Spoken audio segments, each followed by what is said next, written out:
ప్రభువునా ఎందుకు వందనాలు చేస్తున్నాం. కాబట్టి దేవుడు గత వారమంతయు ఆయన యొక్క ఉచితమైన కృపతో ప్రేమతో మనందరినీ కాచిన దేవుని కొనిచేస్తున్నాం. ప్రత్యేకముగా గత వారం నేర్చుకున్నాం పెండ్లి విందు. ఆ పెండ్లి విందు అయిన తర్వాత ఇప్పుడు పెళ్లి కుమార్తెను తీసుకెళ్ళాల. ఎవరు ఎవరు పెళ్ళింది. పెళ్ళిన తర్వాత అండి పెళ్లి కుమార్తె తీసుకెళ్ళాలా. ఎవరు తీసుకెళ్ళాలా? ఎవరు తీసుకెళ్ళాలా? గృహానికి. పెళ్ళిన తర్వాత వాళ్ళని పెళ్ళి ఎక్కడికి తీసుకెళ్తారు? ఇంటికి వెళ్ళాల్సిందేగా. ఇంటికి వెళ్ళకుంటారా అండి? కాబట్టి ఒక్కసారి జాగ్రత్తగా వినండి. గత వారంలో మంచి ఫీస్ట్ అండి. ఫీస్ట్ అంటే విందు. కాబట్టి ఈ డిన్నర్ అంటే మనకు తెలుస్తుంది కదా. డిన్నర్ అంటే తెలుసు, ఫీస్ట్ అంటే తెలియదు. కాబట్టి ఒక్కసారి చూసి ఈ దినాన చూడండి. ఒకసారి ప్రేమ గ్రంథం ప్రకటన 21వ అధ్యాయం మొదలుంచి. ప్రకటన 21:1. అంతటా నేను క్రొత్త ఆకాశమును క్రొత్త భూమిని చూచితిని. మొదటి ఆకాశము మొదటి భూమియు గతించిపోయెను. చాలండి. ఎవరు చెప్తున్నారు ఇక్కడ? ఎవరు చూడండి. ఇక్కడ యోహాను గారు చూస్తున్నట. యోహాను గారు నేను క్రొత్త ఆకాశమును క్రొత్త భూమిని చూచాడు. ఎప్పుడు? ఎక్కడ చూశాడు? పరదేశంలో, అనగా ఇక్కడ పద్మాసు దీవులో ఉండి చూస్తున్నాడు. ఎవరు? యోహాను గారు. ఆ పద్మాసు దీవులో ఉండి దర్శనం కనుక్కున్నాడు. అంటే ఈ యొక్క 22 అధ్యాయాలన్నీ అంటే యోహాను గారు పద్మాసు దీవులో ఉండి రాసింది. ఆయన దర్శనం ఇచ్చాడు. ఎవరికి? ఆ యొక్క యోహాను గారికి. అంటే ముఖాముఖిగా చూస్తున్నాడు. అంటే క్రొత్త ఆకాశం క్రొత్త భూమి. అయితే మునుపున్న ఆకాశం పాత భూమి పాత ఆకాశం ఏంది? లయమంటే కనపడదు. కాబట్టి ఈ యొక్క భూమి ఆకాశం అంట, ఏది? పాత భూమి పాత ఆకాశం అంట లయమై పారిపోయిందంటే క్రొత్త నీళ్ళు వస్తే పాత నీళ్ళు ఏమవుతాయి? రోడ్ వస్తుందనుకోండి, అంటే పాత నీళ్ళు ఏమైంది అక్కడ ఉంటాయా? తెలుసా? పాత నీళ్ళన్నీ అంటే ఈ ఉరవడికి మొత్తం కొట్టుకుపోతాయి. చూడండి, ఆ నీరంతా ఎర్రగా ఉంటాయి. కాబట్టి ఈ క్రొత్త ఆకాశం క్రొత్తమైన తర్వాత పాత భూమి పాత ఆకాశం అండి లయమైపోయిందా? మొదటి ఆకాశమును మొదటి భూమియు గతించిపోయాను. సముద్రమును ఇక లేదు. అంటే ఇప్పుడండి సముద్రంలో ఉన్నాయి. అంటే సృష్టిలో ఆది కాండములోనే అండి భూమి ఆకాశం సృజించాడు దేవుడు. తర్వాత అంటే నీళ్లు మయం కదా, నీళ్లు. ఆ నీళ్ళలో భూమి, చుట్టూ నీరు, మధ్యలో భూమి. కాబట్టి ఈ భూమి కొండి అదిగో దాన్ని సెపరేట్ చేసి 6 నెలలకి భూమిని పెట్టాడు. తక్కిందేమో సముద్రములో. కాబట్టి ఈ సముద్రం అంటే ఇక లేవు. అంటే ఇప్పుడు ఉన్న సముద్రాలు ఎవరి సముద్రాలు? మన సముద్రాలు ఏంటి? పశ్చిమ మహాసముద్రం, హిందూ మహాసముద్రం, అరే మహాసముద్రం, ఇవన్నీ ఉండవు ఏంటి? ఇక సముద్రం ఒక లేదు. మరియు నేను నూతనమైన యెరూషలేమును ఆ పరిశుద్ధ పట్టణము. చూడగలనా? మరియు నేను నూతనమైన యెరూషలేమట. అంట ఈ లోకం కాదు, పరలోకములో నూతనమైన యెరూషలేము అనే పట్టణం. అంటే అదే పరలోక పట్టణం. ఆ పరలోక పట్టణానికి ఈ పెళ్లి కుమార్తెను పెళ్లి కుమారుడు అనగా యేసుక్రీస్తు. పెళ్లి కుమార్తె ఎవరు? సంఘము, సంఘము, సంఘము. ఆ సంఘాన్ని ఎంటబెట్టుకొని, అంటే ఈ సంఘం ఎలాంటి సంఘము? ఎలాంటి సంఘం అది? ఏం చేశాడు ఆయన? చూడండి ఒకసారి ఎఫ్ఎస్ పత్రిక 5వ అధ్యాయము 27 చూడండి. ఎఫ్ఎస్ 5:27. అటువలే క్రీస్తు కూడా. ఎవరన్నా అటువలే అంటే ఎటువలే? ఎటువలే ఏంటండి? అటువలే అంటే ఇక్కడ భార్యాభర్తలు ఉన్నారు.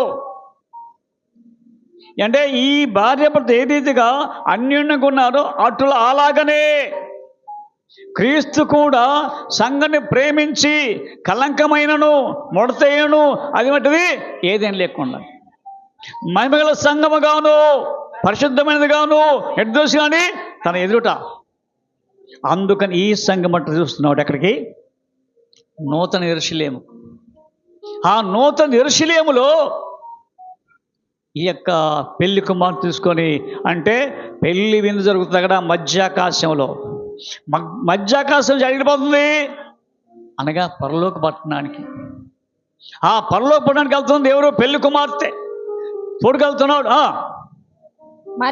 మరియు నేను నూతనమైన యెరూషలేము అను ఆ పరిశుద్ధ పట్టణము తన భర్త కొరకు అలంకరింపబడిన పెండ్లి కుమార్తె వలె సిద్ధపడి. ఏమంటా అంటే అలంకరింపడ అంటే పెళ్లి కుమార్తె అలంకరించడం చాలా చాలా కష్టం. కానీ పెళ్లి కుమారుడు ఆలస్యం చేస్తున్నట్ట. ఎందుకంటే ఆలస్యం చేస్తే పెళ్లి కుమారుడు ఎప్పుడైనా చూసావా? పెళ్లి కుమారుడు ఎక్కడైనా ఆలస్యం చేస్తాడా? చేసేది ఎవరు? అంటే మనకు మన యొక్క వినికిడిలో ఏదంట? పెళ్లి కుమార్తె సిద్ధపడి అమ్మో 1-2 గంటలు.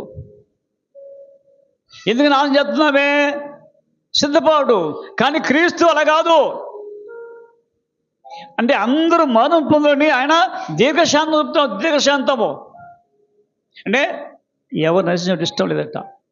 అందరూ అంతటా మరణం పొందని కోరికట. అందుకనే ఈ యొక్క నూతనమైన ఆ పట్టణములో పెళ్లి కుమార్తె సిద్ధపడి ఆ ఒడి దగ్గరికి వెళ్తుందా? తన భర్త కొరకు అలంకరింపబడిన పెళ్లి కుమార్తె వలె సిద్ధపడి పరలోకమందున్న దేవుని యొద్ద నుండి దిగువచ్చుట చూచితిని. అప్పుడట ఈ పెళ్లి కుమార్తె వెళ్తుంది. గత వారంలో ఏం నేర్చుకున్నావు? పోయిన వారికి గత వారంలో నేర్చుకున్నావు. పోయిన వారం కూడా గత వారం నేర్చుకున్నావు. అంతకుముందు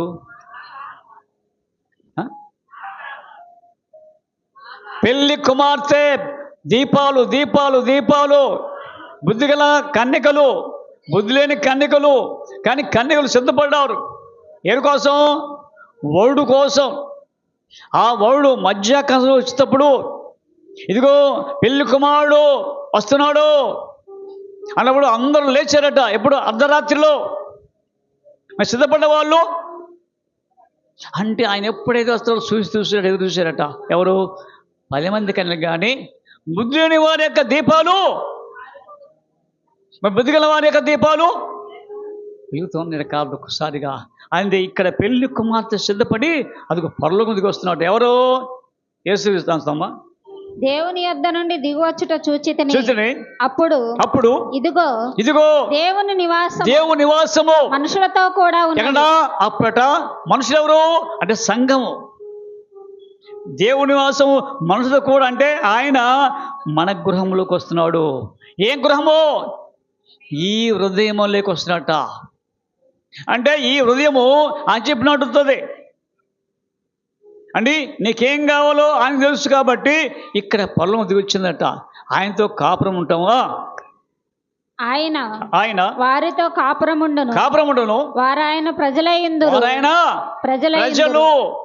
అంటే సంఘము అందరు కలిసి ప్రజలు లేక సంఘమా?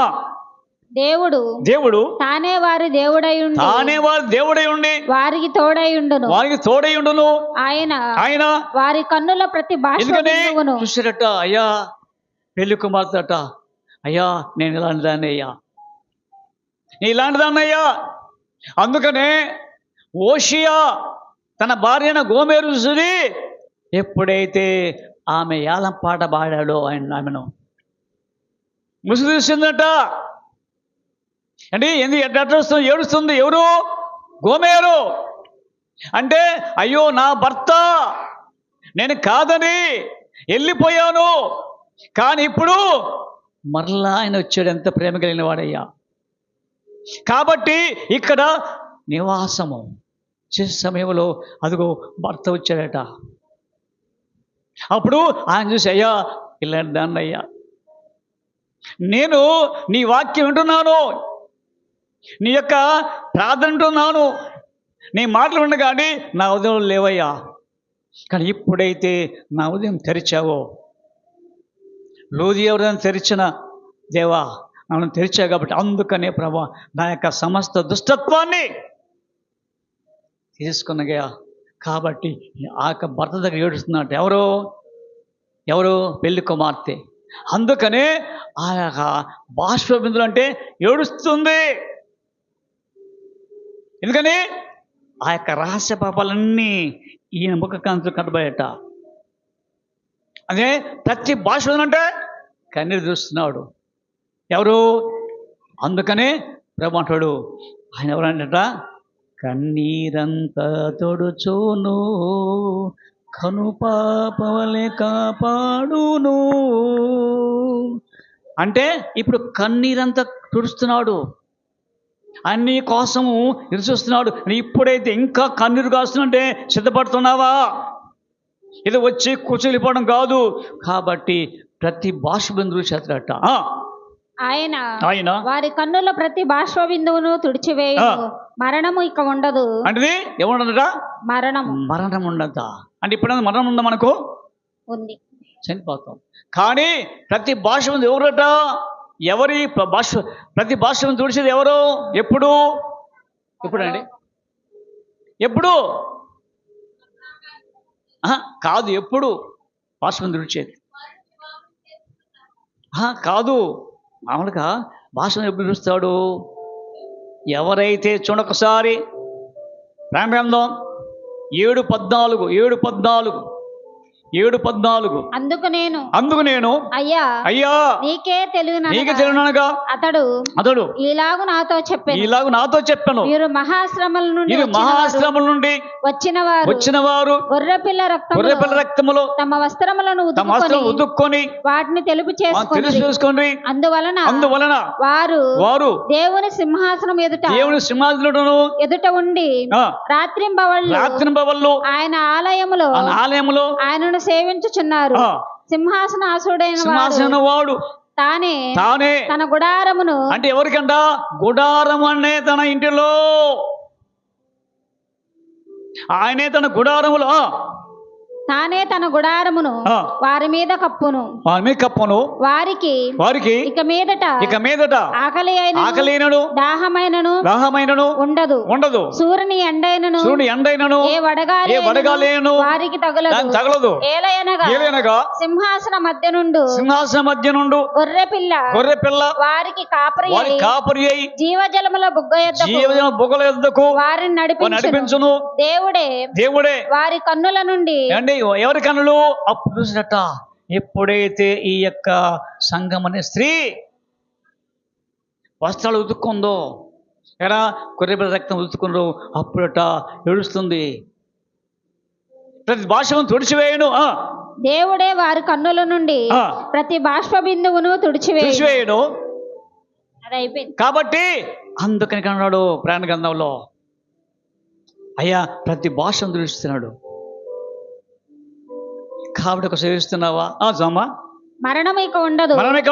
దుఃఖమైనను అంటే ఈ లోకంలో దుఃఖమేనండి.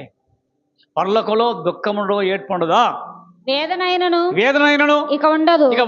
మొదటి సంగతులు గతించిపోయినని. కాబట్టి ఈ సంగతులు గతించిపోయా. అందుకని ఈ క్రొత్త ఆకాశం ఎవరు ఇస్తారు? ఇప్పుడు రండి 22 అధ్యాయము నుంచి ప్రకటన 22:1. 22 మరియు మరియు స్ఫటికము వలె ఆ, మెరియునట్టి మరియు స్ఫటికములు మెరిగినట్టు. జీవజలముల నది. అంటే స్ఫటికం అంటే తెల్లగా ఉంటది, తెల్లగా. అలా స్ఫటికము వలె తెల్లగా జీవజలం ఉందట నది. జీవజలముల నది నది దేవుని యొక్కయు గొర్రెపిల్ల యొక్కయు. అంటే ఎక్కడంట ఆ యొక్క జీవజల నది? ఎవరు జీవజల నది? యేసుక్రీస్తే. అందుకు మా పాఠమే, జీవనదిని నా హృదయములో ప్రవహింపజేయుమయ్యా, జీవనదిని నా హృదయములో ప్రవహింపజేయుమయ్యా, ఎండిన ఎముకలన్నీయో నాలో ప్రవహింపజేయుమయ్యా, ఎండిన ఎముకలన్నీయో నాలో జీవింపజేయుమయ్యా. చాలు. కాబట్టి ఇన్ని ఎముకలన్నీ చింపచేయ. అందుకని ఈ జీవనదట అదిగో పారుతా ఉంది. దేవుని యొక్కయు గొర్రెపిల్ల యొక్కయు సింహాసనం మధ్య నుండి ఆ పట్టణపు రాజవీధి మధ్యను. ఎక్కట పట్టణపు సింహాసనం నుండి అంటే మనకు యెహెజ్కేలు చదువు కానీ అర్థం కాదు. యెహెజ్కేలు గ్రంథం 17:47 అధ్యాయం చూస్తుంటే అక్కడ గడప కింద నీరు కారుతుంది, నీరు నది. ఆ గడప అనగా యేసుక్రీస్తు యొక్క రుధిరము. అక్కడ నుంచి తూర్పుకి వెళ్తుంది, తూర్పు నుంచి మళ్ళీ దక్షిణకి వెళ్తుంది ఆ నీరు. కాబట్టి ఇక్కట అందుకనే అంటే మనకు సమయం లేదు కాబట్టి అది చదువుకోండి, మీకు అర్థమవుతుంది. కాబట్టి ఈ నది ఆ జీవజలనట్టుగా యేసుక్రీస్తు జీవజల నది పట్టణపు రాజవీధి మధ్యను ప్రవహించుట ఆ దూత నాకు చూపెను. ఆ నది యొక్క ఈవలను ఆవలను జీవవృక్షముండెను. అంటే అంది నది ఉంది, ఇక్కడ ఆవల ఈవల వృక్షము. అంటే ఏదేం తోటలో ఉన్నాయి జీవవృక్షము. ఆ జీవవృక్షం అంటే లైఫ్ ఆఫ్ ట్రీ, అంటే జీవవృక్షము. అది దానికి సావు లేదు. కాబట్టి అందుకనే ఆ యొక్క జీవవృక్షమనగా ఇవల అవతల అంటే ఆ యొక్క జీవవృక్షం దట. ఆ జీవవృక్షం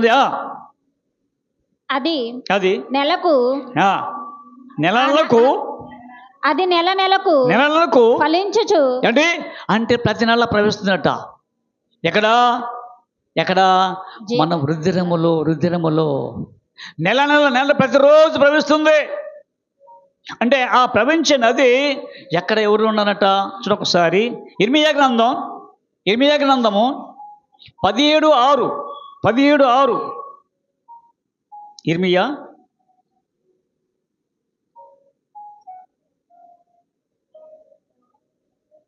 17:6 వాడు జలము లేదు నాటపైన ఎవరైతే యేసుక్రీస్తు రక్తం కడగబడిన వాడట. అంటే నీవు యేసుక్రీస్తు జలం నాటపడ్డావా? అంటే నీవు అంటే విత్తావా విత్తనాన్ని? ఆయన అంటే షీడు, ఆ షీడే యేసుక్రీస్తు. కాబట్టి వాడు జలముల నాటబడిన వాడు జలముల యొద్ద నాటబడిన చెట్టు వలె ఉండు. చెట్టు అంటే ఎవరు? యేసుక్రీస్తే. అది కాలువల యోరను దాని వేళ్ళు తన్నును. అంటే ఇక్కడ కాలువనగా యేసు రక్తము, ఆ యొక్క రక్తమట ఇదిగో ఒడ్డున ఉన్న ఆ యొక్క మన యొక్క హృదయం అనే చెట్టు. ఆ నాటితే దాని ఓర అంటే ఏటి ఒడ్డున దాని వేళ్ళు తన్నును. వెట్ట కలిగినను దానికి వెట్టంటే ఎండొచ్చిన కానీ దానికి భయపడదు. దాని ఆకులు పచ్చగా ఉండును. వర్షం లేని సంవత్సరములు చింతనందదు. అంటే వర్షం లేకుంటే చింత ఉండదా? అంటే ఎప్పుడైతే యేసు కలిగి ఉంటే చింత ఉండనే ఉండదు. కాపు మానదు, చింతనందదు కాదు చింతనందు కాపు మానదు. కాపు అంటుంది అంటే ఫలాలు, నీ హృదయంలో ఉన్న ఫలాలన్నీ వస్తాయట. ఎప్పుడు ప్రార్థనే ఉంటావు, వాక్యం చెప్తూనే ఉంటావు, కాబట్టి అది ఫలాలు. కాబట్టి ఇక్కడ చెప్తున్నాడు అంటే 22 చూస్తామా, మళ్ళీ 22 అధ్యాయం. అది నెల నెలకు ఫలించుచు 12 కాపులు కాయును. ఆ వృక్షం యొక్క ఆకులు జనములకు స్వస్థపరచుటకై. అంటే అక్కడ ఉంది మరి పరలోకం ఉంటుందా, అనారోగ్యం ఉంటుందా? మరి ఎందుకని రాస్తాడు ఇక్కడ? అంటే ఆ చెట్టు అనగా ఆ యొక్క యేసుక్రీస్తే జీవవృక్షము, అనగా ఆ జీవవృక్షమే నీకు ఔషధము. అంటే అక్కడ మెడిసిన్స్ ఉంది. మెడిసిన్ అంటే ఆ యొక్క యేసుక్రీస్తు యొక్క శరీరం మెడిసిన్. కానీ అందుకని హెజ్కేలు చూడండి ఒకసారి 47 అధ్యాయం 12 వచనం. 47:12 హెజ్కేలు.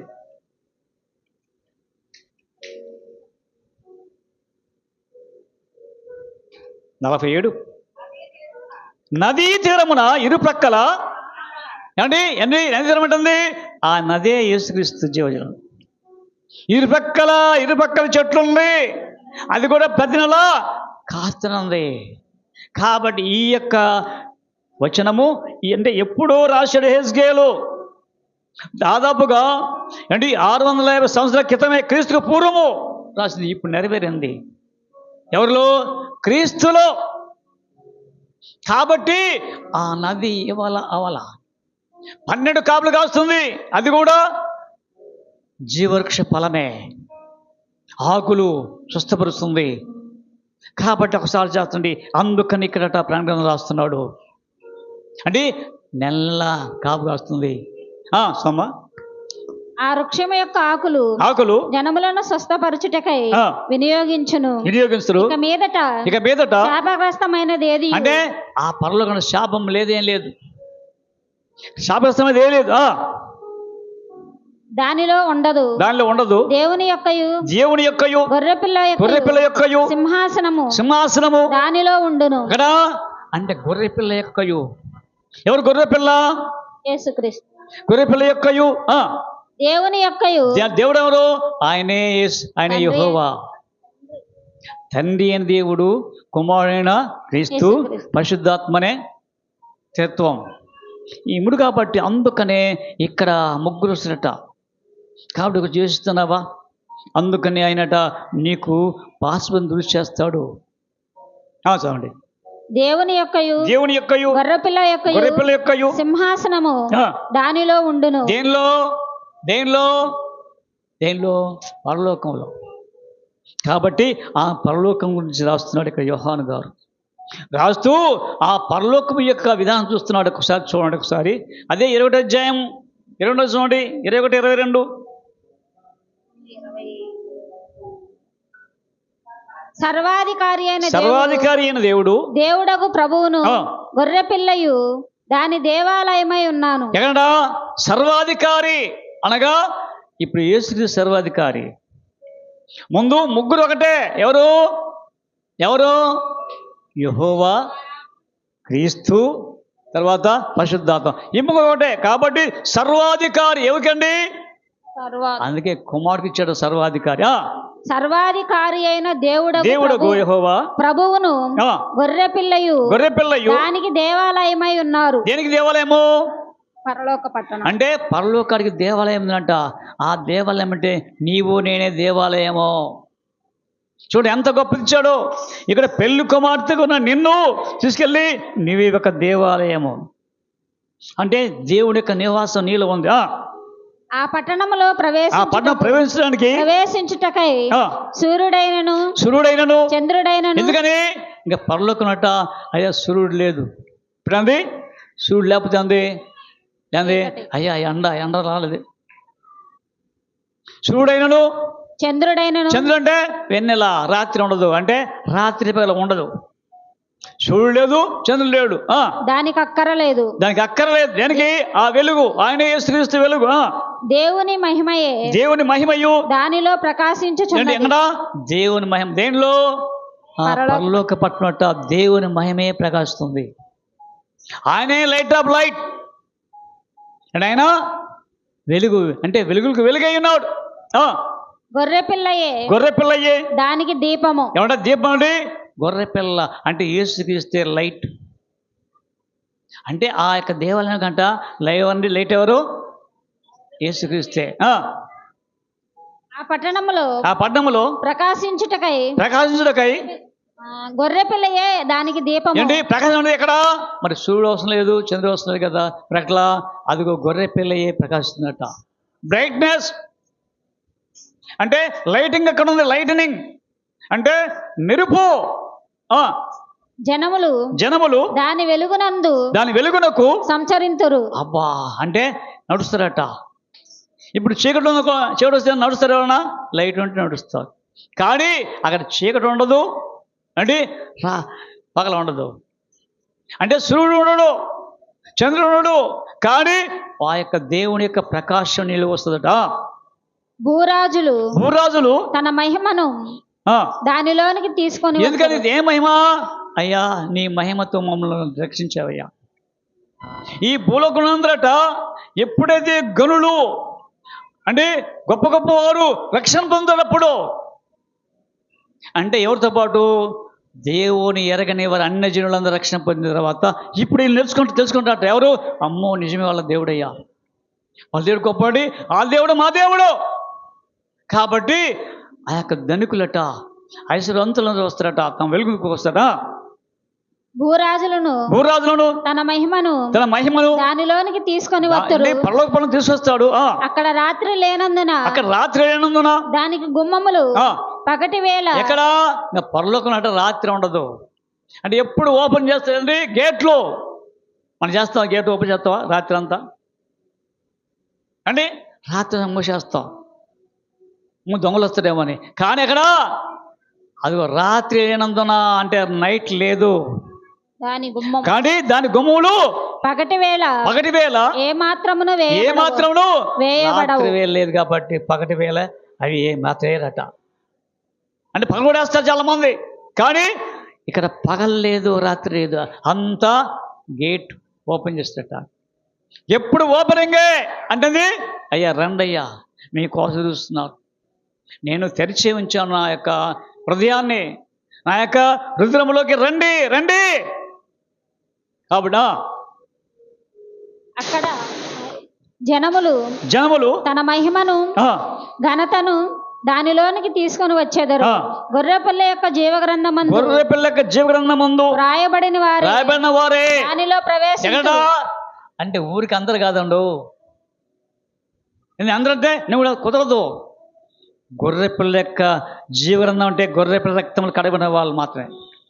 గొర్రెపిల్ల రక్తములో కడబడిన వాళ్ళు అంటే గొర్రెపిల్ల రక్తములు అంటే గొర్రెపిల్ల జీవగ్రంథం ఉంది ఒకటి. ఎన్ని గ్రంథాలు ఉన్నాయి? గ్రంథాలు ఏంటి? వేరే గ్రంథము జీవగ్రంథం ఉంది. ఇంకా అక్కడ మలాకిలో ఉంది గ్రంథంలో. మళ్ళీ ఆ యొక్క 3వ అధ్యాయము ఈ 18వ వచనంలో రాయబడి ఉంది. అదిగో గుర్తు చేస్తే స్మరణకు రావాలట, స్మరణకు. కాబట్టి జీవగ్రంథమందు నీ పేరు రాయబడిందో ఇప్పుడు ఆలోచించండి. ఎప్పుడో కాదు, ఇప్పుడు అడుగుతున్నాడు, జీవనంలో నీ పేరు రాయబడిందా? అది రాయటానికే అంటే ప్రయాసపడుతున్నాడు దేవుడు, అందుకనే ఆలోచన చేస్తున్నాడు ఆయన. మోషే అయితే ఆ మోషే కాలంలో దేవుని యెహోవాట అందరిని చమ్మను చూసాడట. ప్రభువా ఇది కూడా పాపులే, కానీ వారి పేరు జీవనంలో రాయి, లేకపోతే జీవనంలో నా పేరు తుడిచాయి చెప్పగలరమ్మా? చెప్తారు ఎవరన్నా? అంటే వారి పేరు తుడిచి అంటాం, అంతేనా? మనమైతే చూడొకసారి చూసి ముగిద్దాం. నిర్గమకాండం 32:32. నిర్గమకాండం 32:32. అయ్యో నీవు వారి పాపమును. అయ్యో అంటే ఇక్కడ కేకేస్తున్నాడు. ప్రమాదం వచ్చిందంటే ఎవరికి? తన ప్రజలకు. అంటే 20 లక్షల మంది వాళ్ళు పాపం చేశారు, చేయరాని కార్యములు చేసి విచ్చలవిడిగా అంటే దేవునికి విరుద్ధం పాపం చేసిరట. మోషేమో కొండ మీద ఉన్నాడు, 10 ఆజ్ఞలు పలకరిస్తున్నాడు. యెహోషువ ఏమో కొండ కింద ఉన్నాడు. యెహోషువ ఏంటయ్యా? అయ్యా అది ఇదిని కాదు, అది అవి జేదోనే. కోపం వచ్చిందట మోషే వచ్చి ఆ పగలు పడేసేసి వాళ్ళందరినీ విసురుగున్న వారందరినీ చెరగొట్టి అప్పుడు మళ్ళీ ప్రార్థిస్తున్నాడు, అయ్యో అయ్యో అయ్యో నీవు వారి పాపమును ఒకవేళ పరిహరించితివా లేని ఎడల నీవు రాసిన ఈ గ్రంథము నుండి నా పేరు తుడిచివేయమని బతిమాలుకొనుచున్నాను. ఎందుకని అంటే నేను కూడా వాళ్ళతో ఉండాలయ్యా, వారు నాతో ఉండాలా, నేను వారితో ఉండాలి కాబట్టి నా పేరుతో చెప్తా ఉన్నావు అట్టగా. ఇక్కడది గొర్రె పిల్లల జీవనంలో ఉన్నవారే ఎక్కడ వస్తారు అంటే ఆ పాత నిబంధనలో ఎప్పుడు ఎంతగానో ఏడ్చాడు. ఇప్పుడు అలాగనే మోషే బదులుగా క్రీస్తు ఏడుస్తున్నాడు, అయ్యా నా రక్తంలో వాళ్ళు కడగబడాలయ్యా, నా యొక్క రక్తంలో వాళ్ళు శుద్ధి చేయబడాలి కాబట్టి ఇంకా ఆలోచన చేస్తున్నాడు. అందుకు మన కొరకు అక్కడ పళ్ళుకోండి తండ్రి రూములో కూర్చొని విజ్ఞాపన చేస్తున్నాడు. ఎందుకని? అయ్యా రక్షణ పొందాలయ్యా ఎన్న చెప్పిన పోతే అండి లేకపోతే కుదరదు కాబట్టి ఒక్కసారి ఇది అవకాశం. ఇప్పుడైనా మన జీవితం చక్కబెట్టుకొని ప్రభువా ఇంతవరకు తండ్రి నీ వాక్యానికి నేను చోటు ఇయ్యలేదయ్యా, నేనే చేరానికి ఆన్ చేస్తున్నాను చేతుకుండా చేస్తున్నానయ్యా, నాకు క్షమించట్ట కాదు, ఒక విశ్వాసంలో పట్టుదల ఉండడానికి కోరుచున్నాను. కాబట్టి అందుకని ఎవరి పేరైతే జనులు వారు మాత్రమే ఆడ ప్రవేశిస్తారు. అంతేకాదు నిషిద్ధమైనది అసహ్యమైనది దానిలో లేదు. ఎక్కడా పళ్ళకి పట్టణాలు. కాబట్టి ఒకసారిగా ఒకవేళ మన జీవితం ఎట్టుంది యోచించండి. ఒకసారిగా ప్రభువా నేనేమైనాను అంటే బలపరిచి. అందుకని పెళ్లి కుమార్తె అక్కడ విందు జరిగింది, మంచి విందు, పెళ్లి వస్త్రం లేకపోయాడు పాపం. ఆ విందుకు పిలిచిన వారు రాలేదు, తగిన వాళ్ళు వచ్చారు. తర్వాత అందరికి ఇచ్చాడు ఆ మహిమా వస్త్రము. కానీ ఒక వ్యక్తికి వస్త్రం లేక దొంగతనంగా వచ్చాడు. స్నేహితుడా ఎలా వచ్చావు అంటే ఏమైంది అంటే నువ్వు కడగబడ్డావా, కడగబల్లా, ఎలా వచ్చావు, తీసుకెళ్ళు నరకానికి తీసుకెళ్ళు, అక్కడ ఏడ్పును పలుకోవడం ఉంది. కాబట్టి ఒకసారి యోచించి ప్రభువా నీ యొక్క రాజ్యంలో ఉండాలంటే మారుమనసు పొందాలి. ఇదిగో చాలా భయంకర స్థితిలో ఉన్నాం. కాబట్టి ఒకసారి మీ యొక్క కృపను మాకు ఇచ్చింది కదా, ఇప్పుడైనా మా జీవనం చక్కబడిన సాయం తెచ్చి ప్లాన్ చేసుకుందాం. కొద్ది మాకు దేనిస్తుందా ప్రార్థన. కృప కన్నీకని మా పళ్ళు తండ్రి కొన్నాళ్ళు నీ కృప చేత ప్రేమ చేత మనకు కాచి దాచి గత వారంలో ప్రభువా ఇదిగో తండ్రి పెళ్లి విందు, ఆ పెళ్లి విందుకు ప్రభువా అనేక మంది పిలిచావు. అనగా నీవు తండ్రి మా కొరకు విందు చేస్తున్నావు ప్రభువా. గొల్గొతా స్థలములో, ఆ గొల్గొతా స్థలములో విందు అయిన దేవా మేము గమనించి మీ శరీరాన్ని మీ రక్తాన్ని ప్రభువా మేము తీసుకొని నిష్కలంకులుగా నిర్దోషులుగా నిరపరాధులుగా ఉండటానికి కురిచింది దేవా. ఇప్పుడు మాత్రం ప్రభా ఈ గ్రంథంలో పెళ్లి కుమార్తె సిద్ధపడి ముందే వచ్చింది ప్రభా. కాబట్టి మేము కూడా సిద్ధపాటు తెచ్చాం తండ్రి.